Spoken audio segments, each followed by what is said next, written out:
Bonjour à toutes et à tous qui nous rejoignez pour le 10h midi. 11h midi, nous commentons l'actualité avec aujourd'hui Alexis Poulain. Bonjour Alexis, directeur de publication du Monde Moderne. Bonjour à vous. Patricia Balme, présidente fondatrice de PBcom International. Vous êtes spécialisée en communication politique. Jean-Luc Benamias, membre du Conseil économique, social et environnemental. Et Sophie Menton, chef d'entreprise, présidente du mouvement éthique. Bonjour à vous. On va évidemment revenir, et ça fait partie du coup de gueule de Patricia Balme, sur la petite phrase de Sibeth Ndiaye. Est-ce qu'elle a encore gaffé? Est-ce qu'elle s'est mal exprimée? Est-ce qu'il fallait comprendre autre chose que cette phrase dans laquelle elle dit « Je ne saurais pas expliquer à mes enfants s'il est normal ou pas de jeter des pierres sur les forces de l'ordre ». Est-ce que la phrase a été sortie de son contexte? On y reviendra évidemment avec vous et vous pouvez réagir. Convention citoyenne pour le climat, pourquoi faire des propositions qui sont assez radicales? Est-ce que c'était vraiment la réponse qu'attendaient les Gilets jaunes? Et puis notre sondage IFOP Sud Radio, si la présidentielle avait demain, eh bien ce serait un match Emmanuel Macron-Marine Le Pen. Pas grand-chose de neuf sous le soleil. Commençons par notre tour de table sur ce qui a retenu votre attention aux uns et aux autres. Alexis Poulain? Alors moi, c'était un coup de gueule sur le Perpignan-Rungis, ce train de primeur qui était soi-disant préservé par Djebari, qui était secrétaire d'État au transport. Et on apprend que finalement, les wagons frigorifiques ont été détruits, qu'il n'y a aucune volonté en fait de soutenir ce secteur. Alors on va parler de la Convention citoyenne pour le climat, donc ça montre finalement le peu d'intérêt qu'a ce gouvernement pour des moyens de transport un peu moins polluants, puisqu'on va mettre des milliards dans l'aviation, des milliards dans l'automobile, mais visiblement le train n'est pas la solution. Or, ce train de primeur, il a pendant des années desservi Rungis, il permettait d'achalander tous les restaurants de la capitale. Il n'y avait aucune raison vraiment économique de faire ça, sachant qu'en plus, un terminal avait été construit il y a une dizaine d'années et avait coûté quand même plusieurs millions d'euros pour accueillir ce train et ses primeurs. Donc on est dans une politique de gribouille totale, avec beaucoup d'effets d'annonce sur le climat, sur l'environnement, et en réalité une politique de lobby, tout simplement, puisqu'on ne veut pas privilégier le transport ferroviaire de marchandises, alors que là, on avait une solution fonctionnelle, économiquement viable, voire même économiquement plus intéressante que de mettre davantage de camions sur les routes. Donc moi, je ne comprends pas. C'est passé relativement peu remarqué, cette annonce. C'est vrai. Non, pas vraiment. Je vais vous dire pourquoi. Oui, alors Jean-Luc? Ça fait un an que ça dure. Bien avant M. Djebari, qui n'était pas encore ministre et secrétaire d'État, je ne sais plus comment ils sont d'ailleurs. Bon, passons. Cette histoire est une histoire de fou. Tout ça est une liaison entre le sud et le nord de la France. Faut être très clair, entre Perpignan et Rungis, mais ça peut aller plus loin, bien évidemment, mais ça va à Rungis. Bon, il y a eu une décision d'annuler, parce que, évidemment, vous savez très bien comme moi que des filiales de la SNCF sont des filiales qui sont des filiales qui transportent par camion. Donc tout ça est d'une contradiction absolument totale. C'est vraiment dommage parce que, tu l'as dit Alexis, le process est tout à fait au point. Alors, tu m'apprends que des camions frigorifiques ont été... j'espère qu'ils ont été revendus quand même à d'autres pays, puisque il y a un certain nombre de pays qui font ça très bien. Je pense à l'Autriche, à la Suisse notamment, qui font ça de manière formidable, et aussi évidemment l'Allemagne, qui font ça parce que, clairement, faire ce genre de transport par camion, je vois bien la complexité, le pratique d'aller directement du consommateur, enfin du producteur au vendeur. Mais d'un point de vue au sens large de l'écologie, tout ça est stupide. Voilà, je remets ça parce que c'est pas nouveau, quoi. Djebari, pour l'instant... Mais comment on comprend ça? C'est anti-écologique. Parce qu'il y a concurrence, Valérie, parce qu'il y a concurrence directe dans la SNCF elle-même, entre le transport par camion de la SNCF et le transport ferroviaire. Oui. Vous savez, c'est très important et je suis évidemment d'accord complètement avec ce que vous dites tous les deux, mais ce que je trouve très grave, c'est que toutes les solutions de bon sens, immédiates, pragmatiques, qui pourraient être mises en place tout de suite, sont bloquées, et à côté de ça, on va interroger 150 personnes pseudo-tirés au sort, encadrés pendant 9 mois, pour aller faire un référendum sur des sujets, certains sont totalement absurdes, d'autres sont évidents à appliquer. Expliquez-moi ce que fait la ministre de l'Environnement si elle n'est pas capable d'isoler les logements qui sont mal isolés. Et ça, c'est la même chose. C'est évident qu'ils font un train de ce type. Donc je suis désespérée parce que je ne sais pas comment on fait face à ça. Patricia Balme. Effectivement, moi cette information m'avait échappé. Oui, moi aussi, elle m'avait échappé. Je pense que cette histoire de convention citoyenne, pourquoi pas, et moi je suis pour donner la parole aux citoyens. Simplement, je ne sais pas comment ils ont été sélectionnés. Tout cela me semble... Pardon. Ça, on va y revenir, mais là on parlait du train Perpignan-Rungis qui va donc être définitivement arrêté. Ça fait partie des aberrations de l'État, et on connaît tout cela depuis des années. Je veux dire, ce n'est pas nouveau. Il y a parfois dans ce pays des décisions qui sont ubuesques et qui sont incompréhensibles. Alors on a un auditeur qui nous dit qu'il faut remercier les routiers, grâce à eux Paris a été livré et partout, la France partout, et ils nous ont donné à manger, merci les routiers, ne crachez pas sur eux, on crache pas sur les routiers. On crache pas sur les routiers, on parle juste de gâchis d'argent public, c'est-à-dire qu'on a fait un terminal à Rungis justement pour accueillir ce train, pour faire en sorte qu'on ait là une infrastructure pour livrer après la grande distribution, et on fout tout en l'air justement en disant il n'y a aucune raison en fait de faire ça, c'est-à-dire que là on a gâché encore une fois de l'argent public. Donc à un moment, ça suffit. Bien sûr que les routiers font leur boulot, et heureusement qu'ils étaient là pendant le confinement. On va revenir sur l'écologie tout à l'heure avec le sujet de la Convention citoyenne. Jean-Luc Benamias, coup de gueule. Oui, un coup de gueule sur les colonies pour cet été, les colonies pour enfants et pour adolescents, et sur les camps scouts, c'est à peu près la même chose, même si c'est pas totalement la même chose. On est en plein délire là encore. On nous dit c'est possible, mais on donne des conditions aux organismes qui pratiquent les colonies et aux organismes scouts qui organisent des conditions infaisables. On invente par ailleurs ces colonies apprenantes, comme si l'éducation populaire, par définition, n'était pas apprenante. C'est même le rôle même depuis Léo Lagrange, c'est-à-dire depuis 1936 à peu près. Donc, vraiment, soit on laisse les organisateurs de colonies ou de camps scouts organiser ce qu'ils savent faire avec toutes les conditions de sécurité nécessaires, et il y en a de nombreuses qui étaient déjà prises par rapport à ce système collectif. Soit on leur dit, ça n'est pas possible, mais mélanger les deux est totalement insupportable. J'ai été en contact avec plusieurs organisateurs, ils ne savent plus s'ils peuvent organiser quoi que ce soit. Soit on laisse les enfants et les adolescents jouer ensemble, apprendre ensemble, soit on leur dit bah non, cette année c'est pas possible. Mais les deux sont impossibles, et là on est dans des contradictions. Je finis là-dessus sur le côté à l'école, on va pouvoir maintenant dès aujourd'hui se retrouver quasiment sans masque ou avec masque, on ne sait plus d'ailleurs, mais ailleurs cet été on ne pourra pas.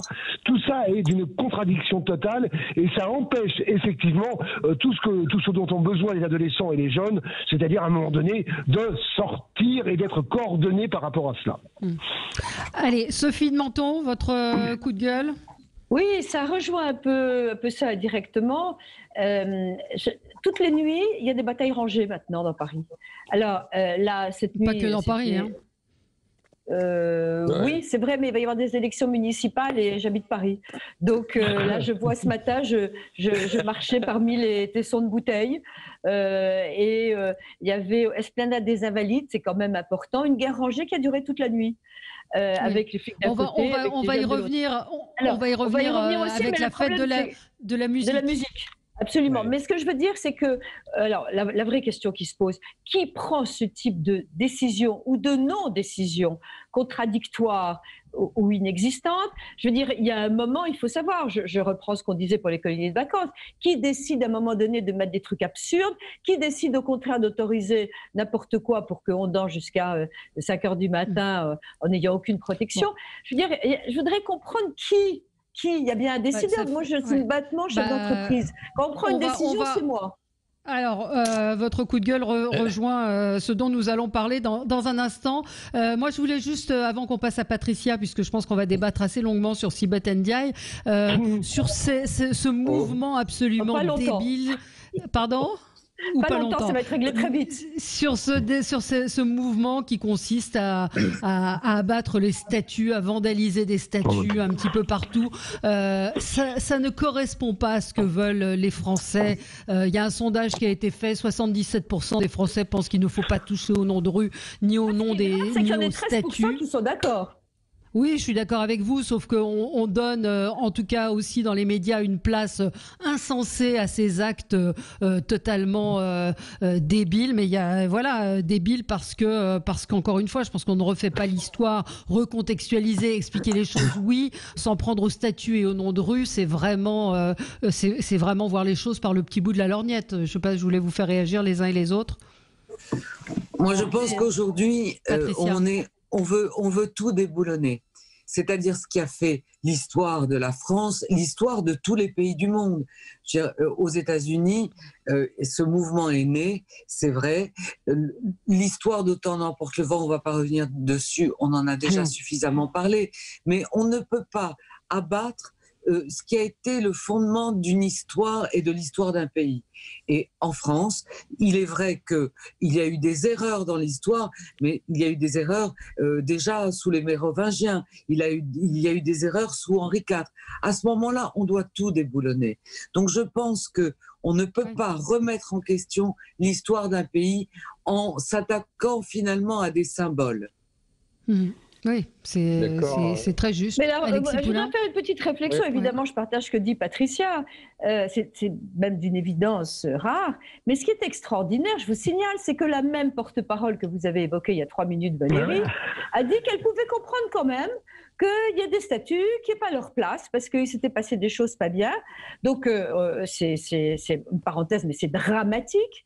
Et je crois qu'en plus de ça, les réactions ne viennent pas. Je veux dire, elles ne sont pas assez fortes et nous sommes à un stade où il faut des réactions très fortes. Elles vont dans ce sens-là, c'est ça qui est affreux. Parce que l'étape d'après, c'est les lois mémorielles, c'est la réécriture de l'histoire. Or, l'histoire, c'est un débat perpétuel. Il n'y a pas une histoire, il y a une façon de présenter les choses, les faits tels qu'ils se sont produits à l'époque. Mais vouloir aujourd'hui... Et ce que je voudrais ajouter, Valérie, ce que je voudrais simplement ajouter, si on touche à l'histoire, on touchera également à la culture.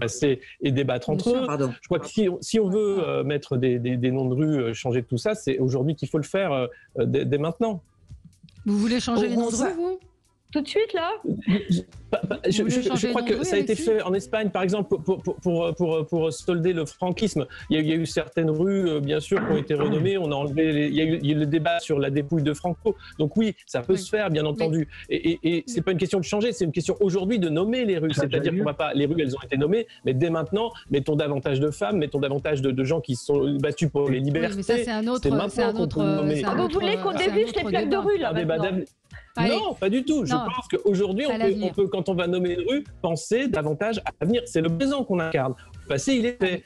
Maintenant, c'est qu'est-ce qu'on fait aujourd'hui pour demain. Et on ne va pas réécrire l'histoire parce que ça change rien. Moi, je vous parlais d'hier. Allez, on est obligé de marquer une toute petite pause et on revient dans un instant avec vous sur Sud Radio pour le 10h midi. Et entre 11h et midi, nous commentons l'actualité. Alors, Patricia Balme, je vous propose qu'on réécoute la petite phrase de Sibeth Ndiaye. Hier soir, elle était invitée chez nos confrères de France 3. La justice doit s'exercer de manière normale, comme pour n'importe quel citoyen. Je ne vois pas en quoi il faudrait l'absoudre. Moi, je comprends évidemment l'émotion qui a suscité l'image qu'on a vue de son arrestation. Mais en même temps, je ne saurais pas expliquer aujourd'hui à mes enfants, par exemple, est-ce qu'il est normal ou pas de jeter des pierres sur les forces de l'ordre. Là, c'était une adulte, hein ? Bien sûr, mais à un moment donné, il faut qu'on soit capable aussi de considérer que la justice, elle est la même pour tous. Alors voilà, elle parlait évidemment de cette infirmière qui a jeté des pierres sur les forces de l'ordre. Avec cette phrase qui a été isolée, je ne saurais pas comment expliquer à mes enfants s'il est normal ou pas de jeter des pierres sur les forces de l'ordre. Moi, j'ai réécouté, j'ai compris, enfin, j'ai tenté de comprendre ce qu'elle voulait dire. Patricia Balme. Donc, en fait, elle soutient la police, elle dit la justice doit passer, mais cette phrase, en même temps, semble atténuer cela. C'est ça. Je vous écoute, Patricia. Alors, en fait, il y a deux parties. Moi aussi, j'ai écouté la totalité de sa déclaration. Il y a deux parties dans sa déclaration.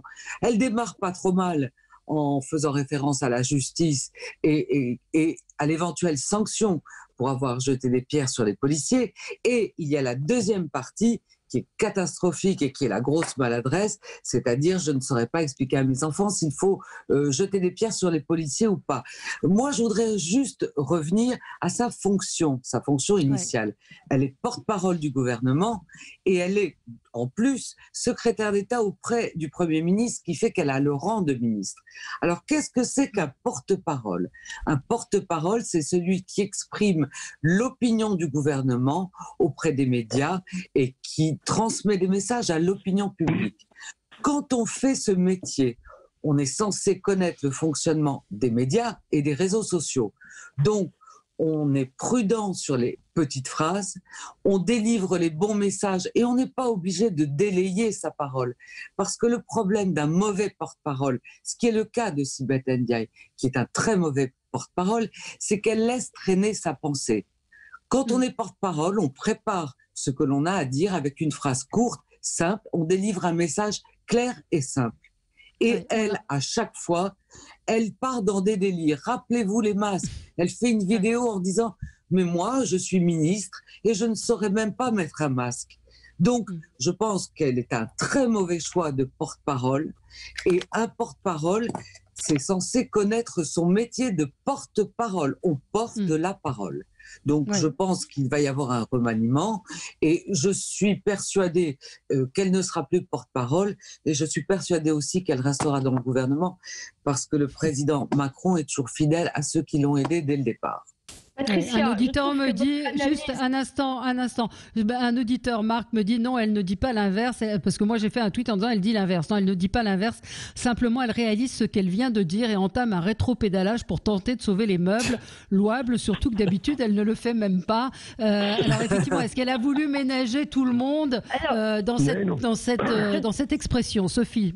Oui, je trouve que ce qu'a dit Patricia est parfaitement juste et ciselé sur le métier, sur la capacité à exercer une fonction, mais je trouve ça infiniment plus grave. Elle a dit « je ne saurais pas l'expliquer à mes enfants ». Je veux dire que ça touche l'éducation, ça touche la République française, ça touche l'avenir de notre pays. C'est-à-dire que si c'est vrai, à ses enfants, elle dira bah non, je peux comprendre qu'on jette des pierres à un policier, ça veut dire ça. Alors moi je n'ai pas compris comme ça. Je vous dis ce que j'ai compris. Moi j'ai compris qu'elle disait, si vous écoutez la séquence dans son ensemble, elle dit il faut que la justice passe, il faut qu'elle soit punie, parce que moi je ne pourrais pas expliquer à mes enfants si c'est bien ou si c'est mal de jeter des pierres, puisqu'elle n'a pas été punie. Mais puisqu'elle n'a pas été punie. Voilà, c'est ce qu'elle a voulu dire. Je finis juste là, peu importe. Oui. Et alors, pour aller, on peut essayer de disséquer pour trouver une raison. Les gaffes s'accumulent. Je veux dire, on ne va pas attendre un remaniement ministériel. Quand on est Premier ministre, on lui dit c'est fini, au revoir. Et c'est immédiat. Je veux dire, on ne peut pas diriger un pays en tolérant ces gaffes répétitives qui retombent sur le gouvernement, sur le Premier ministre, le Président de la République. Et pour revenir donc, effectivement, on peut disséquer et étudier. Non, elle a dit, je ne saurais pas expliquer à mes enfants pourquoi on ne jette pas des pierres sur le gouvernement. C'est comme les masques. Je voudrais juste rebondir sur ce qu'a dit Valérie. Effectivement, Valérie, vous avez raison. Il y a une contradiction dans ses propos si on prend le début de son intervention et la fin. Simplement, je disais tout à l'heure, quand on fait ce métier de porte-parole, on connaît le fonctionnement des médias et des réseaux sociaux. C'est quoi le fonctionnement des médias et des réseaux sociaux? C'est ce qu'on appelle aujourd'hui les punchlines, c'est-à-dire la phrase que l'on va retenir, que l'on va ressortir et mettre en exergue. Et malheureusement, on ne peut pas commettre ce type d'erreur parce qu'on sait qu'une phrase va être peut-être même sortie de son contexte, ce qui est le cas. Et c'est ce qui va être retenu. Et c'est ce qu'il en restera. Et c'est la flambée depuis ce matin dans les émissions de télévision et sur les réseaux sociaux. Oui, elle est en tête des sujets les plus discutés aujourd'hui. Pub oblige, vous aurez la parole tout de suite après Jean-Luc Benamias et Alexis Poulain. À tout de suite. Avec vous sur Sud Radio jusqu'à midi. Alors Alexis Poulain et Jean-Luc Benamias n'ont pas eu la parole. Jean-Luc Benamias, sur cette phrase de Sibeth Ndiaye. Il y a quelque chose quand même de très surprenant, parce que cette phrase n'est que à peu près la 50e ou la 60e phrase totalement stupide de Sibeth Ndiaye. C'est-à-dire que c'est pas la première. Ça dure depuis un an. Et l'incompréhensible, pour moi, rappelez-vous, en janvier, on avait fait pas mal, déjà l'histoire des masques, mais il n'y avait pas que ça. On disait, bon, écoutez, pendant quelques jours, on l'a plus entendu. Bon, on va la mettre ailleurs, on va lui dire, écoutez, calme-toi, c'est bien. Pas du tout. Donc il y a un choix quelque part quand même de dire, allez, continue à dire quasiment. Je ne peux même pas l'excuser parce que c'est même pas excusé.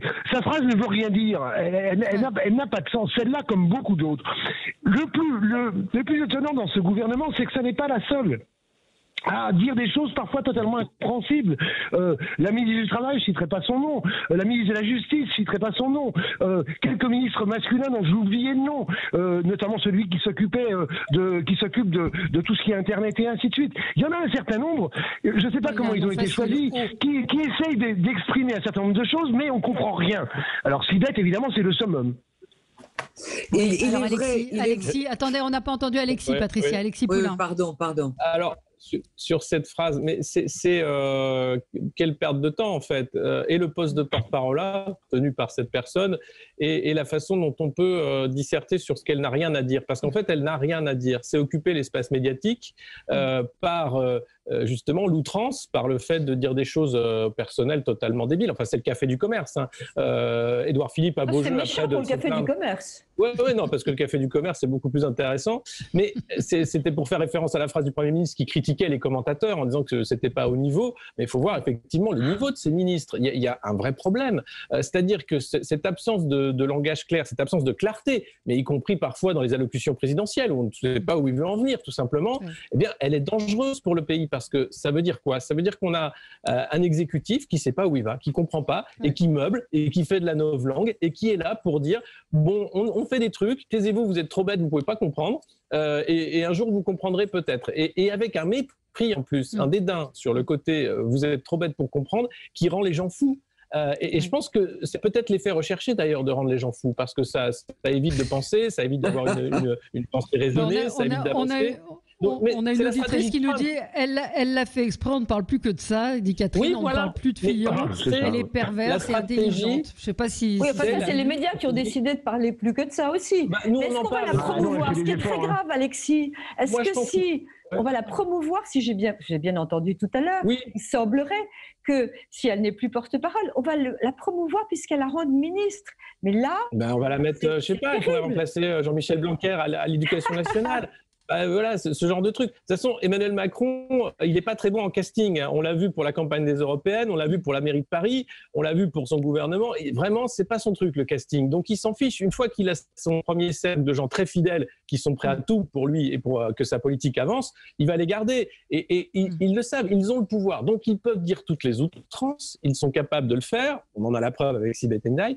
Et ça fonctionne. Enfin, ça ne fonctionne pas, mais au moins, ça permet d'occuper l'espace médiatique. Je crois qu'il ne faut pas lui donner de place, parce que c'est la stratégie à la Trump qui fait que chaque outrance en fait qu'on parle de vous jusqu'à la prochaine. Et entre-temps, le vrai débat n'est pas là. Et le vrai débat, c'est quoi? C'est un ministre de l'Intérieur qui ne tient pas ses troupes, un ministre de l'Intérieur qui est incapable d'expliquer pourquoi la stratégie du maintien de l'ordre est comme ça. C'est Jean-Michel Blanquer à l'Éducation nationale qui demande l'ouverture des écoles, mais c'est infaisable. Enfin, c'est ce que je vous disais tout à l'heure, un gouvernement qui ne sait pas où il va et qui fait un ministre de la Culture qui autorise la fête de la musique, ce qui n'était absolument pas indispensable. On va en reparler dans un instant. Deux choses. Patricia, sur le sujet. Oui, deux choses par rapport à ce que vient de dire Alexis Poulain. D'abord, le président Macron n'a pas un problème de casting, il a un problème de ressources humaines. Parce que quand on crée un mouvement jeune comme La République En Marche, il est vrai qu'on n'a pas dans son fond des professionnels de la politique. Donc on prend les gens qui ont été au démarrage de ce petit mouvement politique. Qui étaient les professionnels? Pardon? Qui étaient les professionnels? Non, mais les professionnels de la politique sont ceux qui font de la politique depuis très longtemps. Ils étaient autour de Macron. Sibeth Ndiaye, elle vient du PS. Oui, mais enfin elle n'a pas eu de fonction ministérielle auparavant. Marlène Schiappa, c'est quelqu'un qui a fait la politique depuis des années. C'est des gens qui font que ça. Donc, il y a Gérard Collomb, le maire, etc. Il y a des professionnels. Bon. Et deuxièmement, je voulais terminer juste là-dessus, Valérie. Pardon, Patricia. J'avais lu dans les indiscrétions journalistiques qu'Édouard Philippe avait demandé le renvoi de Sylviata Ndiaye à ce poste de porte-parole. Et Emmanuel Macron a été intraitable là-dessus et il l'a maintenu. Ouais.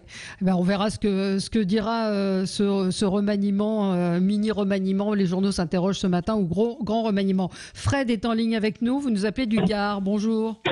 Et bonjour à tous. Bonjour. Voilà, donc moi je suis pas atterré par rapport à ce qu'elle peut dire comme connerie. Par contre, je vais faire du café du commerce. Hein. Je vais essayer d'être un peu plus dans la réflexion, mais je vous garantis que moi, ce citoyen lambda, je me pose comme question, c'est Macron, il est coupable de ça. Macron, il est coupable. Elle, on n'en parle même plus parce qu'en fait, vu le nombre de fois qu'elle a dit des conneries, faut la virer. Mais Macron, il a dit une fois, soyez fiers des amateurs. Mais moi, je pense qu'il a pris des amateurs parce que le casting, il est peut-être pas bon en casting, mais peut-être intelligent.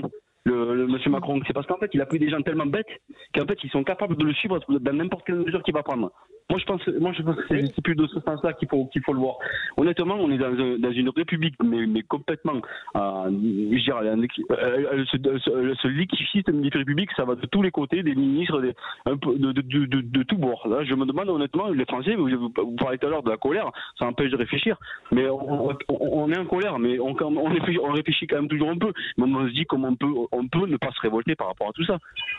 Soit on est vraiment des moutons, et là on accepte, tant pis, on se dit écoutez, on va faire notre vie et on pense plus politique. Et on les laisse gérer notre pays comme ils le font. Ça veut dire en fait à l'emporte-pièce et au coup par coup. Je dirais, mais là aujourd'hui, moi je sais pas où on va, mais j'espère qu'un jour il y en a un qui va se réveiller, il va dire écoutez, moi je prends le pays et je suis un homme qui veut la souveraineté de la France et qui veut redonner ses statures d'avant à ce pays qui est le pays des droits de l'homme et de la littérature, parce que là aujourd'hui le niveau culturel il est aussi bas qu'il va même jusqu'au ministre. Alors, merci Fred de votre intervention. Je voudrais qu'on parle de ce qui s'est passé hier, de l'autorisation de la fête de la musique. On a vu des images absolument sidérantes de foules rassemblées, alors à Paris mais à Nantes, dans plusieurs villes de France. Est-ce qu'il fallait autoriser cette fête de la musique? J'ai Xavier Kimgou qui me dit pourquoi ne pas avoir obligé au port obligatoire du masque dans les rues comme en Espagne? Cela aurait évité les débordements ou du moins d'éviter des contaminations éventuelles. Et il parle d'un autre sujet qui est extrêmement important, c'est la multiplication dans les rues de ces gaz pour bombes à chantilly que les jeunes utilisent pour ces propriétés hilarantes. Et il me dit qu'à Perpignan, ce sont des centaines qui jonchent les rues. Ça, c'est un des sujets qui va monter. Je pense que beaucoup de parents ne sont pas forcément au courant de ce fléau que sont ces capsules. Ces capsules, effectivement, ça fait 3-4 fois que j'en entends parler dans les derniers jours. Mais en tout cas, revenons à la fête de la musique. Est-ce qu'il fallait autoriser cette fête invraisemblable? On aurait pu s'en passer quand même, non? Jean-Luc Benamias, vous avez chanté hier. Je ne vois pas comment on peut. Quand l'histoire de la fête de la musique, on la connaît, existe depuis Jacques Lang, chacun sait ça, c'était difficile de l'interdire. Encore une fois. On est dans une situation particulière, Jean-Luc. Les théâtres ont été fermés, les pièces, les salles de spectacle, tout le monde. On a rouvert le Puy du Fou, ça vous a pas échappé, Valérie. On a rouvert d'autres centres où il y a des milliers de personnes qui vont être là. Ça n'est pas très différent. On va rouvrir les écoles et les collèges depuis aujourd'hui, ça n'est pas très différent. Après, encore une fois, on est dans des discours contradictoires entre le fait de ne pas faire ou de faire. Vous l'avez dit tout à l'heure. Le ministre de la Culture a dit allons-y. D'autres disaient à l'inverse. Moi, je mets le cas de Nantes à part. Il y a eu quelque chose qui s'est passé à Nantes il y a 1 an, la mort d'un jeune qui s'appelle Steve, qui est mort. Et je mets ça de côté parce que je pense que là, il y a effectivement sur la région nantaise et sur la Loire-Atlantique et sur Nantes un phénomène puisque rien n'a avancé. On ne sait toujours pas quels sont les coupables potentiels par rapport à tout cela. Rien n'a avancé au niveau justice ni au niveau policier. Donc, je mets ça de côté. Pour le reste, les nombreuses personnes qu'on a vues en images dans toutes les villes de France, car vous avez vu les images parisiennes, et c'est arrivé partout dans toutes les villes de France. Eh bien, écoutez, ça démontre qu'on peut être sérieux pendant 2 mois et demi en France, et puis qu'à un moment donné, on n'est plus vraiment sérieux. Oui, alors je pense qu'il y a 2 sujets, si je puis dire. D'abord, le sujet, c'est que le pays, plutôt la police, le gouvernement, ne tient pas ces foules, ne tient pas ces débordements, n'a plus d'autorité et que la police n'y arrive pas. Ça, c'est un sujet majeur. Et donc, c'est le vrai problème. Les injonctions contradictoires, on sait qu'elles sont énormes, mais il y a aussi quelque chose que je ne comprends pas. En quoi c'est au ministre de la Culture d'autoriser ou non la fête de la musique? C'est vrai qu'il s'occupe de la culture, mais là, il s'agit d'une question de sécurité publique et il s'agit d'une question de santé. Donc là encore, j'aimerais savoir qui décide. En quoi est-ce que Franck Riester sait si on peut faire la fête de la musique? Ça n'a pas de sens. Alors, on est en train d'accumuler les problèmes.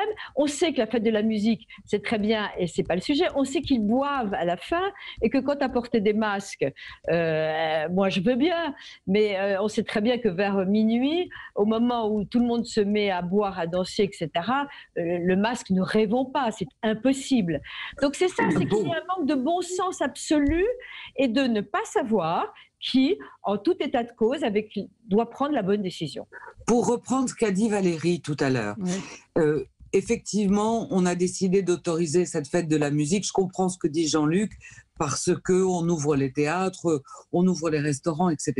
En revanche, dans le contexte actuel, après ce que la France vient de vivre, après ce confinement, ça s'organise à l'avance. C'est-à-dire que le gouvernement, et en l'occurrence le ministre de la Culture, devait délivrer des préconisations. On autorise la fête de la musique, mais voilà comment cela doit se passer dans un contexte de fin de confinement. Et je rappelle quand même qu'il y a eu encore 14 morts du Covid il y a 24 heures. Donc, on prend des mesures de précaution. Et quand on est membre d'un gouvernement, on anticipe ce genre d'événement. Cela n'a pas été fait. Ils ne savent pas faire appliquer les mesures. C'est là le problème. Oui, alors, mais c'est du en même temps. Vous avez dans le en même temps. Pardon, vous avez en même temps Olivier Véran qui dit soyez prudents si vous fêtez la fête de la musique, respectez les gestes barrières. Non mais mais lesquels et comment? Lesquels et comment? Le masque est moins d'un mètre. Le masque est moins d'un mètre et se laver les mains, c'est les trois. Donc vous imaginez que dans le bordel de la fête de la musique, c'est pas possible. Voilà. Pardon Alexis. Ils savent très bien que c'est pas possible, donc c'est irresponsable de leur part de dire qu'on va faire une fête de la musique avec ces mesures-là qui sont inapplicables parce qu'ils savent très bien que ça va être la fête, que les gens ont besoin de faire la fête, ils ont besoin de se déconfiner et que donc, en gros, on leur donne une carte blanche pour faire n'importe quoi parce qu'on va pas envoyer la police. Effectivement, il y a Steve Mayakanisso qui est mort l'an dernier suite à une charge de police à la fin de cette fête de la musique à Nantes.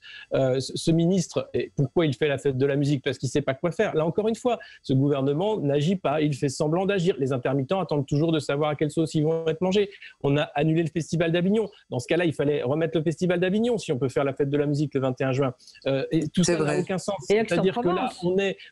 Et Aix-en-Provence, enfin tous les festivals de l'été. C'est-à-dire que si vous faites le 21 juin, alors pourquoi on continue d'annuler les grands festivals de l'été? Ça n'a encore une fois aucun sens. Et c'est quoi? C'est de la com pour dire on existe, on fait quelque chose. C'est quand même honteux que ce ministre, Franck Riester, ait demandé à jouer du Véronique Sanson en disant la drôle de vie, en disant vous avez une drôle de vie, les intermittents. C'est vrai que c'était une drôle d'année, mais on attend des réponses. C'est pas qu'on a une drôle de vie, c'est que derrière on veut savoir. Et pas un mot sur la mort de Steve Mayakanisso. C'est Jack Lang qui a dit que cette fête de la musique pourrait lui être dédiée quand même, parce qu'on ne meurt pas un soir d'été, un 21 juin, pour faire la fête, pour célébrer la musique.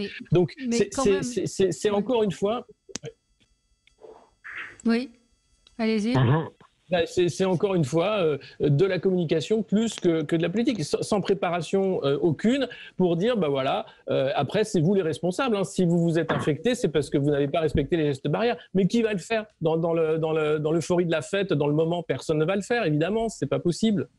Non, mais sur le message aussi à propos du virus, il n'est pas très très clair non plus. On voit d'un côté, je le répète, le ministre de la Santé qui dit faites attention.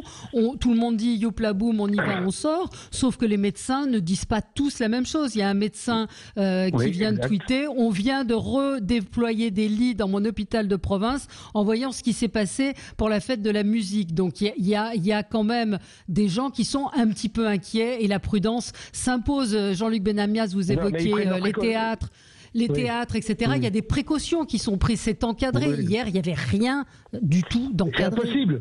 C'est impossible, c'est impossible. Bah, dans ce cas-là, on fait pas. Dès que c'est dans la rue, c'est impossible. Vous l'avez vu, il y a des petites rues, il y a des grandes rues. Moi, j'ai vu pas mal d'images de quartiers différents des différentes villes, que ce soit Lyon, Marseille ou Paris ou Bordeaux ou Toulouse. C'est impossible. Non, le problème, vous l'avez vu aussi, hein, c'est que Olivier Véran, vous l'avez vu, est devenu totalement inaudible. On ne l'entend plus. Ou alors s'il parle, il parle dans le désert. Que des médecins, par contre, ce que vient de dire Valérie, prennent leurs précautions dans les hôpitaux et prennent de l'avance par rapport à une possibilité je trouve ça très bien. On aurait dû faire ça il y a longtemps, maintenant on y est. Donc à ce niveau-là, ça ne veut pas dire qu'il y aura une seconde vague, moi j'en sais strictement rien comme tout le monde, ça veut dire qu'on est en capacité aujourd'hui de prévoir. C'est pas mal de prévoir, c'est utile. Oui, mais alors on a une auditrice en ligne avec nous qui souhaitait réagir au sujet. Valérie. Bonjour Valérie. Vous nous appelez de Toulouse. C'est ça. Enfin, là, je suis sur le bassin d'Arcachon, mais j'habite habituellement sur Toulouse, effectivement. Écoutez, moi, j'ai pas participé à la fête de la musique, mais si jamais j'avais été à Toulouse, effectivement, j'aurais autorisé mes enfants et j'y serais allée avec eux, parce que on a entendu tout et n'importe quoi. Au bout de 2 mois où on a été hyper docile, les Gaulois réfractaires, ils ont besoin de se révolter, et la jeunesse avait besoin de se retrouver, de danser, de chanter, parce que le chant et la danse, c'est l'espoir. Et bon Dieu, ce foutu gouvernement, avec le croque-mitaine tous les soirs, et avec un Olivier Véran et une Agnès Buzyn qui nous ont menti, qui nous ont dit tout et son contraire, il faut bien à un moment donné que la soupape s'ouvre. Oui, il y a quand même un risque qui reste là, sans vouloir jouer les croque-mitaines et les oiseaux de mauvais augure. Il y a tout de même un risque qui est là, On sait que les rassemblements nombreux comme ça sont après chacun est responsable effectivement de sa propre vie et de décider ce qu'il veut. Mais il y a un risque qui n'est pas nul. Non, vous n'avez pas peur? Non, je n'ai pas peur. Et comment les jeunes pourraient-ils avoir peur quand on a vu des rassemblements de plus de 25 000 personnes sur Paris? Et que voilà. Donc non, les jeunes, en plus, on a la preuve maintenant qu'ils sont très peu touchés et très peu contaminants. Donc on arrête les conneries, quoi. Hein? Non, mais on verra, effectivement, tout le monde dit on verra dans 15 jours. Allez, on marque une petite pause et on se retrouve dans un instant. On va parler de cette convention citoyenne pour le climat. À tout de suite. Avec vous sur Sud Radio pour le 10h midi. Alors, cette convention citoyenne pour le climat, que va-t-il en rester? Que va-t-il en ressortir? 150 propositions qui ont été faites par les 150 membres de cette convention, donc tirées au sort, mais tout de même sur la base du volontariat. Donc, on me signale effectivement sur Twitter que c'était forcément des gens qui étaient assez militants et concernés par l'environnement. Pas du tout. Ah bon. Vous allez me l'expliquer, mais la Constitution, donc, il voudrait, donc, c'est parmi ces référendums possibles, l'inscription dans la Constitution de la lutte contre le réchauffement climatique et sur la création d'un crime d'écocide, donc, qui viserait à réprimer les atteintes graves. Et puis, parmi les mesures retenues et commentées depuis ce matin, c'est passer du 130 au 110 km/h. Alors, moi, je vous pose la question, pourquoi cette convention citoyenne? Les propositions qui ont été faites normalement devraient être du ressort du Parlement. Est-ce que c'est encore pour amuser la galerie? Est-ce que vous y croyez? Et quelle légitimité pour ces 150 citoyens? Alors allez-y, Jean-Luc Benamias. Bon, comme vous le dites à chaque fois, Valérie, je suis membre du Conseil économique, social et environnemental, qui normalement, c'est un peu son rôle de donner des avis par rapport à un certain nombre de thématiques, notamment les thématiques sur le changement climatique. Bon, ça a été inventé par Emmanuel Macron, il fallait faire de la démocratie participative directe, donc tirer au sort. Le tirage au sort a eu lieu comment? Une boîte de communication, une grosse boîte de communication, a donc été chargée de faire, selon les catégories socio-professionnelles, les fameuses CSP, un choix parmi la population. Voilà, après c'était au volontariat, on n'allait pas forcer les gens à venir, mais quand vous regardez la composition, parce qu'on l'a regardé de très près, quoi qu'on pense après de ce qu'ils ont décidé, hein, c'est une composition extrêmement à géométrie variable. Il y a à peu près une représentation populaire, à peu près de la population à peu près générale. L'exceptionnel de tout cela, c'est que quand vous mettez pendant 6-7 mois sur une thématique, mais ça pourrait être sur une autre, là c'est la thématique climatique, 150 citoyens, et bien ils deviennent tous complètement écolos, plus que les écolos, plus que les verts, plus que les écolos politiques et les écolos associatifs. C'est extraordinaire. Qu'est-ce que ça va donner imaginez, comme c'est entre la main, non pas comme ça devrait être le cas le Parlement, mais ça va être entre la main du président de la République, nous verrons bien. Mais je trouve je termine là-dessus, je vais prendre tout le temps de parole, qu'ils aient refusé qu'il y ait référendum point par point, me semble être une excellente idée, et dire qu'on rajoute l'écocide dans l'aspect constitutionnel, pourquoi pas? Bon. Alors, par rapport à ce que dit Jean-Luc, j'étais aussi au CESE, donc je cherche toujours à être un peu influent, certes, et qui malheureusement ne l'est pas. Je trouve d'abord que cet échantillon, de fait, on me l'a expliqué, il y a des gens qui ont refusé, parce qu'on prend un échantillon, il y a des gens qui disent non, je ne peux pas. Donc effectivement, au fur et à mesure, ils sont remplacés par d'autres qui sont de plus en plus militants ou disponibles, et pas forcément représentatifs de ce que c'est. À voir. Enfin, en tout état de cause, il ne s'agit pas. 150 personnes ont été consultées pendant 9 mois, encadrées, on ne sait pas comment, et encadrées par des gens qui étaient eux-mêmes, a priori, plutôt militants. On est arrivé d'ailleurs à des décisions qui me semblent très étranges de la part de particuliers, avec effectivement des processus administratifs, des lois, des règlements, etc. Là, ce document ne fait que interdire ou obliger, ce qui est extrêmement grave dans notre pays. On interdit ou on oblige. Donc, c'est effectivement pas bon. Quant à faire un référendum, on va avoir un problème majeur parce que, vous l'avez dit, heureusement qu'on ne teste pas toutes les questions, d'ailleurs personne ne pourrait y répondre, mais donc on va choisir. Donc ça va être contesté, parce que c'est le gouvernement qui va choisir sur quoi on pose des questions. Le président, a priori. Ensuite, en France, on sait également que quand on fait un référendum, finalement, on vote un peu pour ou contre celui qui a décidé le référendum. Donc, ça va aussi être un problème. Ensuite de ça, il y a, je l'ai dit tout à l'heure, de vraies réflexions de bon sens. Et on se demande ce que fait la ministre de l'Environnement. On a un gouvernement. Là, c'est le degré zéro d'un gouvernement, d'aller demander son avis sur tout. Puis alors, il faut faire des référendums sur tout et n'importe quoi, parce qu'il n'y a pas de raison. Donc moi, j'entends d'un gouvernement pour lequel j'ai voté en démocratie que la ministre de l'Environnement soit capable de dire qu'il faut isoler les logements, qu'il faut effectivement mettre une taxe ou pas une taxe, ce qui est suggéré ou pas.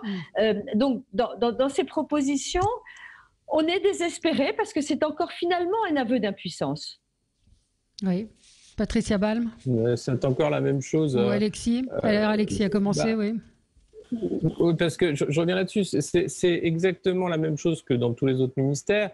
C'est l'illusion de l'action ministérielle, l'illusion de l'action politique. Et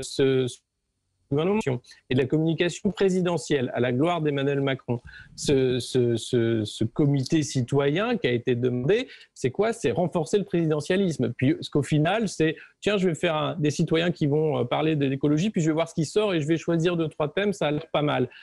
C'est totalement disqualifier le travail parlementaire et le Parlement. On le voit, et de fait, avec les députés Godillot, les mobiles comme ils n'aiment pas être appelés, malheureusement, c'est un fait aujourd'hui. C'est aussi passer outre ce que pourrait faire l'excellent travail du CESE, mais aussi des commissions du Sénat qui font aussi un travail de réflexion assez abouti, et bien sûr. Donc c'est se foutre en fait de la démocratie et c'est renforcer ce présidentialisme stupide qui est en train de nous entraîner dans le mur. Donc ça suffit, c'est ridicule, c'est de la com. Et quand on voit en plus, alors ça, les mecs sont des génies. Donc quoi, donc il ne va rien en sortir. Mais bien sûr qu'il ne va rien en sortir. Imaginez, vous mettez les 110 km. Ah là, vous avez tout le monde, les 110 km/h sur autoroute. Hein. Bah oui, vous avez tout le monde dans la rue. Les gilets jaunes arrivent parce qu'on passe à 80 km et qu'il y a une taxe sur le carburant. Et là, on nous ressort la même chose sur l'autoroute. Mais alors, soit c'est les gilets jaunes infiltrés et je les applaudis, bravo à eux, et ils préparent la révolution, soit c'est vraiment du délire et ils ne savent pas ce qu'ils font. Alors, mais c'est ridicule. C'est qu'à un moment, je dirais... Et il y a la question d'encadrement. Évidemment, pourquoi ça sort comme ça? Qui a été là pour organiser la réflexion, organiser les débats? Encore une fois, un cabinet de conseil en communication, ça suffit la com, ça suffit. J'allais y venir justement. Bon, c'est une formidable opération de communication qu'ils ont fait là, en se saisissant d'un sujet à la mode, parce que, pardon Jean-Luc, et je sais que tu milites depuis tant d'années pour ces sujets, mais l'écologie est devenue le sujet à la mode. On le voit dans l'élection d'ailleurs municipale, avec Anne Hidalgo et ses folies et ses délires végétaliques, si je puis dire. C'est une belle opération de communication parce qu'on s'est attaqué à un sujet à la mode et en plus, on y a ajouté l'ingrédient de participation des citoyens que l'on associe aux décisions ou aux futures décisions gouvernementales. Donc je pense que tout ça a été inutile. En effet, on a un ministre de l'Environnement, il y a des parlementaires qui font un travail sur ce sujet et je trouvais effectivement que c'était une initiative totalement inutile. Moi, je ne sais pas si c'est une bonne opération de com, mais j'ai l'impression que tout le monde est contre. Ah mais non. Non mais c'est... Mais oui, c'est tout le monde est contre, tout le monde trouve ça ridicule, tout le monde râle, y compris d'ailleurs les écolos qui vont trouver que ça ne va pas assez loin, que ce n'est pas les bonnes questions. Donc je ne sais pas, une opération de com, oui, bonne, non. Eh ben, on verra la suite. Merci. On n'a pas eu le temps de parler de notre sondage IFOP. Donc, c'est un sondage, une photographie à l'instant T, on le rappelle. Donc, premier tour, ce serait une Marine Le Pen à 28%, entre 28 et 27%. Emmanuel Macron, 26 à 28%. Et les LR, on peut le dire, dans les choux, à 12%. Mélenchon, 11-12%. Donc, vous imaginez les LR qui sont quasiment au même niveau que Mélenchon, Europe Écologie Les Verts à 8. C'est encore une fois aujourd'hui, l'élection n'a pas lieu demain, mais à l'instant T, le match Macron-Le Pen serait visiblement celui que nous risquons de retrouver. Voilà. Je pense que ce sera commenté dans Les Vraies Voix ce soir. Merci à tous les quatre. Merci à vous, auditeurs de Sud Radio. Dans un instant, c'est Jean-Marie Bordry que vous allez retrouver. L'ami André Berkoff a pris quelques jours de vacances bien méritées. À demain et très bonne journée.